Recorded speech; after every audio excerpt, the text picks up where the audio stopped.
Thousands of migrants desperate to get to Europe are being held in detention centres across Libya.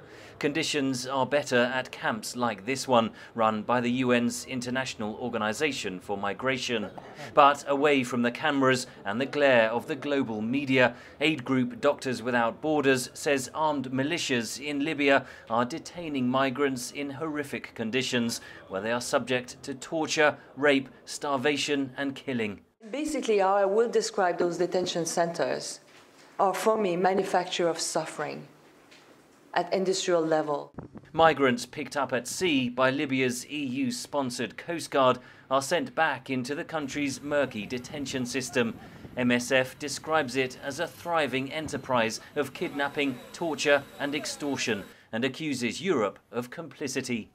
Are they okay with containing and sending people back to where they would be raped, tortured, and enslaved? Are they okay aiding and abetting criminals and smugglers? The EU's Executive Commission denies ignoring the treatment of migrants in Libya. Italy has led the European operations there. Speaking Thursday, Italy's Prime Minister pledged he will demand improved conditions in the detention centres.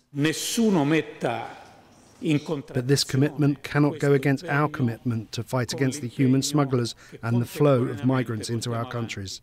The EU is struggling to balance public pressure to end the migration crisis with the bloc's much vaunted human rights values, says Libya analyst Riccardo Fabiani. This is the problem and the paradox here, that Europe needs, at least from the point of view of the authorities, to do something about migration, to reduce migration, and the only way to do it, again, from the point of view of the authorities, is to reach a deal with the various parties and actors involved in human trafficking.